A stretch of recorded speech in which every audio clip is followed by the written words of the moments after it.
तीन दामाद की सास पार्ट 2। अब तक आपने सुना कि कावेरी जी अपनी तीनों बेटियों ईशा, मोहिनी और सुहाना की शादी 3 घर जमाई लड़कों के साथ करवा देती है।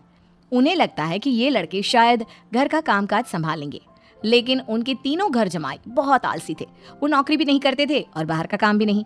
कावेरी जी ने अपनी बेटियों से कहा कि वो प्रेगनेंसी का बहाना बनाकर अपने पतियों को सबक सिखाए। अब सुनिए आगे। मम्मी, आपने जैसा कहा था हमने वैसा ही किया, लेकिन देखिए ना, विवेक का हाल तो वैसा का वैसा ही है। घर में ना सुबह का नाश्ता बनता है और ना खाना। नौकरी पर जाने की बात करूं तो खाने को दौड़ते हैं मुझे। हाँ मम्मी, मैंने भी सुमित को कितनी बार कहा कि अगर नौकरी नहीं करनी तो कोई छोटी सी दुकान ही खोल लो। घर का खर्चा कैसे चलेगा? देखो दोपहर के 12 बजने आए और जनाब अभी तक सो रहे हैं। हाँ मम्मी, ईशा और सुहाना ठीक कहती हैं। अविनाश का भी यही हाल है। जब मैंने अपनी प्रेगनेंसी के बारे में कहा तो मुझसे कहने लगा, अरे दूसरी लड़कियां तो 9-9 महीने तक नौकरी करती है, बस डिलीवरी के टाइम छुट्टी लेती है। मोहिनी, तुम भी नौकरी करो। अब मुझे कहाँ नौकरी मिलेगी? मम्मी बताओ अब मैं क्या करूँ? हे भगवान, क्या सोचकर घर जमाई दामाद लाई थी मैं कि मेरी बेटियां मेरे पास रहेंगी और खुश रहेंगी, लेकिन इन आलसी दामादों ने तो हमारी जिंदगी को भी प्रॉब्लम में डाल दिया है। मैं तो कहती हूँ मम्मी, हम लोग वापस अपनी जॉब पर जाना शुरू कर देते हैं। बता देते हैं इन लोगों को कि हमने प्रेगनेंसी का बहाना किया है। नहीं नहीं बेटा, ऐसी गलती भी मत करना। अगर तुमने ऐसा किया तो इन तीनों की आदत और ख़राब हो जाएगी। अरे आज नहीं तो कल कभी तो तुम प्रेग्नेंट होगी, तब वापस यही प्रॉब्लम आएगी। तब क्या करोगी तुम तीनों? हाँ मम्मी, आपकी बात तो बिल्कुल सही है। इन लोगों को तो सुधारना ही पड़ेगा। लेकिन कैसे? अपने बच्चों के आने की खबर सुनकर भी इन लोगों पर कोई असर नहीं हो रहा। पैसे कमाने के लिए घर से बाहर निकलना ही नहीं चाहते ये तीनों। अब मेरे दिमाग में एक प्लान आया है। तुम तीनों चिंता मत करो, उन तीनों को बुलाओ, फिर मैं बात करती हूँ। थोड़ी देर बाद कावेरी जी अपने तीनों दामादों को सामने बुलाकर अपनी बात कहना शुरू करती हैं। अविनाश, सुमित और विवेक, देखो बेटा, मैं ना तुम तीनों से बड़ा प्यार करती हूँ, इसीलिए तो तुम्हें घर जमाई बना कर रखा है मैंने। अरे मम्मी जी, सीधे सीधे कहिए ना, क्या बात है? प्यार तो हम भी आपको बहुत करते हैं। अरे मम्मी जी, आपकी इज्जत भी बहुत करते हैं। अरे भाई, आपके जैसी सास और कमाने वाली बीवी सबको मिलती है क्या? हाँ मम्मी, विवेक और सुमित ठीक कह रहे हैं। आपकी बेटी से शादी करके मेरी तो ज़िंदगी ही अच्छी हो गई है। जानती हूँ मैं, और ये भी जानती हूँ कि तुम तीनों अपनी अपनी बीवियों से बहुत प्यार करते हो। बेटा, बात ऐसी है कि हमारे कुल गुरु ने कहा है कि प्रेग्नेंट होने के बाद मेरी तीनों बेटियाँ शुरू के 4 महीने हमारे गांव में जाकर रहेगी, जहाँ मेरे चाचा जी रहते हैं। अरे लेकिन क्यों मम्मी, गांव में जाकर रहने की क्या ज़रूरत है इन तीनों को? वो क्या है ना बेटा, हमारे परिवार को एक श्राप है। अगर मेरी बेटियों ने यहाँ पर बच्चा पैदा करने की कोशिश की तो उनके बच्चों को कुछ भी हो सकता है।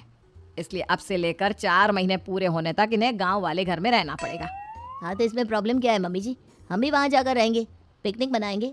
अरे भाई, बीवी जहाँ हम भी वहाँ। हाँ यार, आइडिया तो बहुत अच्छा है। शहर की ज़िंदगी में रह रहकर परेशान हो चुके हैं, अब कुछ दिन गाँव में बिताएंगे। तुम लोग समझने की कोशिश क्यों नहीं करते? तुम में से कोई भी वहाँ नहीं जा सकता, और मैं यहाँ रहूँगी ना तुम तीनों के साथ। 4 महीने की तो बात है, उसके बाद ये तीनों ही लौट कर आ जाएंगी। ठीक है मम्मी जी, अब हमारे बच्चों का सवाल है तो ये तो करना ही पड़ेगा। कावेरी अपनी तीनों बेटियों को कुछ दिन के लिए घर से बाहर कहीं दूसरे शहर में रहने के लिए भेज देती है।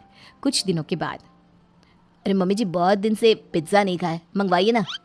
क्या बताऊं बेटा, पहले तो बेटियां खर्चा दे देती थी क्योंकि उनकी नौकरी थी, लेकिन अब तो मेरे पास पैसे ही नहीं बचे।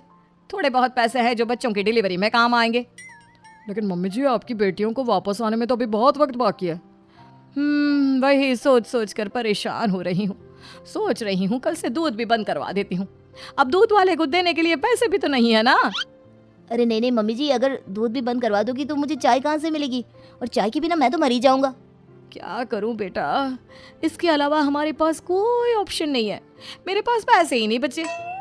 इस तरह कावेरी जी धीरे धीरे अपने तीनों दामादों को पैसे देना बंद कर देती हैं और घर में खाने पीने की चीज़ें लाना भी बंद कर देती है।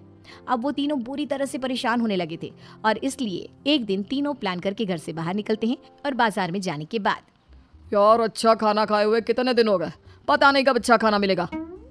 हमारी बीवियों के जाने के बाद तो हमारी हालत भिखारियों जैसी हो गई है यार। कुछ भी हो, मुझे तो आज पिज्ज़ा खाना ही खाना है। जेब में 1 रुपया नहीं है और पिज्ज़ा खाएगा, कहाँ से आएंगे पैसे?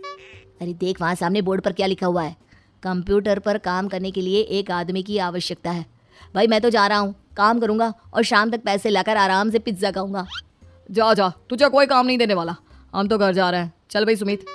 सुमित और अविनाश वहाँ से चले जाते हैं और विवेक उस कंप्यूटर शॉप पर सारा दिन काम करके 5,000 रुपये कमा कर घर लौट कर आता है और अपने खाने के लिए अच्छी अच्छी चीज़ें भी लेकर आता है।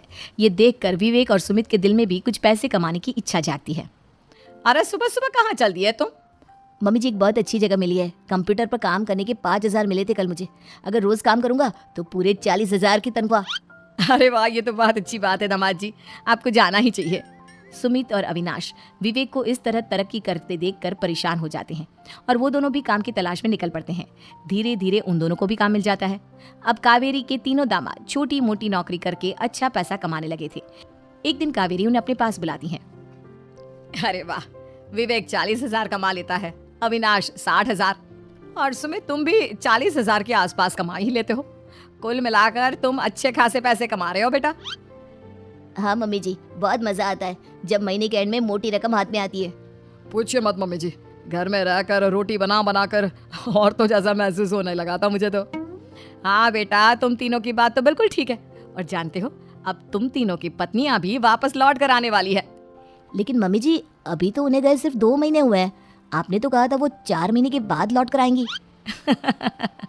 ऐसा कुछ नहीं है बेटा, मैं सिर्फ तुम तीनों को सबक सिखाना चाहती थी कि आदमी घर में बैठकर बीवी की कमाई खाता हुआ अच्छा नहीं लगता। इस दुनिया में हर इंसान को मेहनत करनी चाहिए, काम करना चाहिए, चाहे वो औरत हो या आदमी, ताकि अपने परिवार को संभाल सके।